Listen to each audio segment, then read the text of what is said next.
ಘಟನೆ ಆಗಿದೆ ಸರ್ ಇದ್ರ ಮ್ಯಾಗ ಏನಂತ ಇದು ಮಾಡ್ತಾರೆ ಈಗ ಘಟನೆ ಆದದ್ದು ಎಲ್ಲ ಸುಳ್ಳು ರೀ, ಇದು ಬೋಗಸ್. ಇದು ರಾಜಕೀಯ ಪಿತೂರಿಂದ ಘಟನೆ ಆಗೈತ್ರಿ ಇದು. ಯಾಕಂದ್ರೆ ಈ ಅಣ್ಣವ್ರ ಮಣಿತನ ಒಂದು ಕುಗ್ಗಿಸ್ಬೇಕಂತ ಅವ್ರ ತಲೆಯಾಗೈತಿ. ಆದ್ರೆ ಈ ಕುಗ್ಗಿಸುವಂಥ ಪ್ರಯತ್ನ ಈ ನಮ್ಮ ಅಭಿಮಾನಿ ಬಳಗ ಏನೈತಿಲ್ಲ, ಅಣ್ಣವ್ರ ಅಭಿಮಾನಿ ಬಳಗ ಇವತ್ತು ನೀವೇ ನೋಡ್ರಿ, ಇವತ್ತು ಏನು ಯಾರಿಗೂ ಏನು ಕರಿಲ್ದನ ಬಂದು ಹೋಗೊಟ್ಟು ಇಲ್ಲಿ ನಮ್ಮ ಅಭಿಮಾನಿ ಬಳಗ ಬಂದೈತಿ.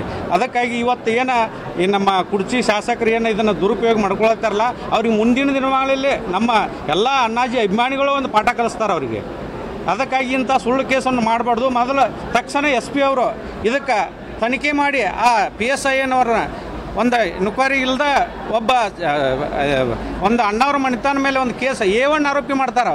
ಅದು ಅವರ ಆರೋಪಿ ಅಂತೇಳಿ ಮಾಡೋದಕ್ಕೆ ಮುಂಚೆ ಅವರು ಇವತ್ತು ರಮೇಶ್ ಕತ್ತಿಯವರ ಕೂಡ ಡಿಸ್ಕಸ್ ಮಾಡಿದ್ರು. ಅವ್ರು ಮನ್ಯಾಗಿದ್ರು, ಮನ್ಯಾಗ ಅಣ್ಣವರು ಎಲ್ಲರೂ ರಮೇಶ್ ಕತ್ತಿಯವ್ರು ಬಂದು ಹೇಳಿದಾಗ ಡಿಸ್ಕಸ್ ಮಾಡೋದ್ನಾಗ ಮನ್ಯಾಗಿದ್ರು. ಅಂಥವ್ರು ಮನ್ಯಾಗಿದ್ದವ್ರ ಮೇಲೆ ಒಂದು A1 ಆರೋಪಿ ಮಾಡ್ತಾರೆ. ಅಲ್ಲಿ ಅವ್ರಿಗೆ ಏನೂ ಇಲ್ಲ, ಅವ್ರವ್ರ ಡಿಸ್ಟ್ರಿಬ್ಯೂಟ್, ಅವ್ರ ಹೊಲದ್ದು ಬೇರೆ, ಇವ್ರ ಹೊಲದ್ದು ಅವ್ರವ್ರ ಡಾಂಗೆಗಳು ಅವರು ಬೇರೆ ವೈಯಕ್ತಿಕ.